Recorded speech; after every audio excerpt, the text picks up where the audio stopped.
Hello student, দর্শন শিক্ষা academy Baruipur YouTube channel. তোমরা যে সমস্ত ছাত্রছাত্রী কলকাতা বিশ্ববিদ্যালয়ের অধীনে সেমিস্টার 1 এক্সাম দিয়েছিলে, তোমাদের রেজাল্ট প্রকাশিত হয়েছে 22/5/2025। রেজাল্ট প্রকাশিত হওয়ার পর তোমাদের মধ্যে অনেক প্রশ্ন কিন্তু উত্থাপন হচ্ছে। যারা কোনো সাবজেক্টে ফেল করেছো, পাস মার্কস পাওনি, বা যারা কোনো সাবজেক্টে কম নাম্বার পেয়েছো, তোমাদের উপায় কি, বা কিভাবে এর থেকে তোমরা বাঁচবে, বা এর থেকে কিভাবে তোমরা তোমাদের সমাধানের রাস্তা বের করবে। আর সাপ্লিমেন্টারি যে বিষয়, তো তোমরা প্রত্যেকে 3টি বিষয় তোমরা শুনতে পাবে বা বোঝার জন্য তোমরা চেষ্টা করবে। এক হলো রিভিউ, 2 হলো এফএসআই, আর 3 হলো সাপ্লিমেন্টারি। এই 3টি বিষয় কি, এই 3টি বিষয় নিয়ে আজকের বিস্তারিত এই ভিডিও মধ্যে তোমরা সমস্ত উত্তর পেয়ে যাবে। আর তোমরা প্রত্যেকে প্রথম থেকে শেষ পর্যন্ত দেখবে, কেউ স্কিপ করবে না। আর যারা চ্যানেল নতুন থাকবে তোমরা সাবস্ক্রাইব করে রাখবে। আর ভিডিওটি যদি ভালো লেগে থাকে তাহলে অবশ্যই লাইক করে দিও। তো প্রথম কথা হলো যে তোমাদের রিভিউ, যে তোমাদের পাস মার্কস হয়তো কোনো সাবজেক্টে দেখা যাচ্ছে যে 24 নম্বর পাস মার্কস তুমি পেয়েছো 20 বা 21 বা 22, তাহলে তুমি কিন্তু রিভিউ করতে পারবে।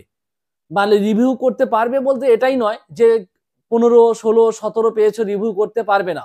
প্রত্যেকে রিভিউ করতে পারবে, কিন্তু এই কাছাকাছি নম্বর থাকলে, পাস মার্কসের কাছাকাছি নম্বর থাকলে রিভিউ করলে নাম্বারটা আসার সম্ভাবনাটা বেশি থাকে। আর রিভিউ মানে কি? রিভিউ হচ্ছে তোমাদের পুনর্মূল্যায়ন করা হবে যে সেই খাতার নাম্বার যোগফল ঠিকঠাক হয়েছে কিনা, বা সমস্ত প্রশ্নের উত্তরের নাম্বার দেওয়া হয়েছে কিনা। যদি তোমাদের এই যোগফলের ভিত্তিতে যদি তোমাদের নাম্বার বাড়ে, তাহলে সেক্ষেত্রে তোমাকে নাম্বার দিয়ে তোমার আবার মার্কশিট, নতুন মার্কশিট দেওয়া হবে, এই মার্কশিটটা রিটার্ন নেওয়া হবে। আর তাহলে তোমাদের প্রশ্ন হলো যে রিভিউ করতে গেলে আমাদের কত টাকা খরচ হবে? পার সাবজেক্টে 110 টাকা করে খরচ হবে। পার সাবজেক্টে 110 টাকা। নেক্সট প্রশ্ন হলো যে আমি কতগুলো সাবজেক্টে রিভিউ করতে পারবো? তোমরা সর্বোচ্চ 2টো সাবজেক্টে রিভিউ করতে পারবে। আর তোমাদের মধ্যে অনেক স্টুডেন্ট আছে যে যারা হয়তো ভাবছে আমি 50 লিখে পেতাম, আমি সেখানে 40 পেয়েছি বা 35 পেয়েছি, সেই সমস্ত স্টুডেন্টরাও কিন্তু রিভিউ করতে পারবে। তাহলে এই গেল তোমাদের রিভিউর মানে পোরশন। এইবারে আমি আসছি তোমাদের এফএসআই। এফএসআই এর যে সিস্টেম বা পদ্ধতিটি হলো এটাই, যে তোমাদের যখন তোমরা তোমাদের সাবজেক্টের জন্য এফএসআই অ্যাপ্লাই করবে, অ্যাপ্লাই করার পরে তোমাদের যে ফিস পেমেন্ট করতে হবে তোমাদের 500 টাকা।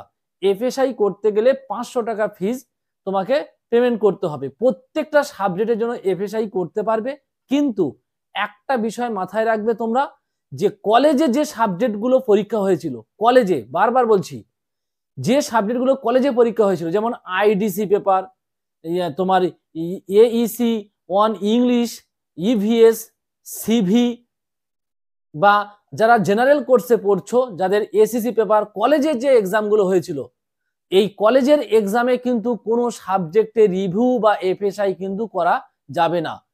একমাত্র বোর্ডে যে এক্সামগুলো তোমরা দিয়েছিলে সেই এক্সামগুলোর জন্য তোমরা কিন্তু রিভিউ করতে পারবে। তাহলে এফএসআই যখন অ্যাপ্লাই করবে, এফএসআই অ্যাপ্লাই করার পরে তোমাদের যে পেজে তোমরা পরীক্ষা দিয়েছিলে বা যে কপিতে তুমি পরীক্ষা দিয়েছিলে, সেই কপির জেরক্স কপি একটা কিন্তু তোমার যে কলেজ আছে সেই কলেজে পাঠাতে পারে, বা ইউনিভার্সিটিতে একটা জেরক্স কপি নিয়ে তোমাকে ডাকতে পারে। এবার তোমার সামনাসামনি ওই সাবজেক্টের টিচারকে দিয়ে আবার কিন্তু পুনর্মূল্যায়ন করা হবে, বা ওই খাতাটি আবার চেক করা হবে। যদি নাম্বার বাড়ে তাহলে তোমাকে আবার এই পুরনো মার্কশিটটা নিয়ে নতুন মার্কশিট আবার দেওয়া হবে। এটাই হচ্ছে তোমার এফএসআই এর পদ্ধতি।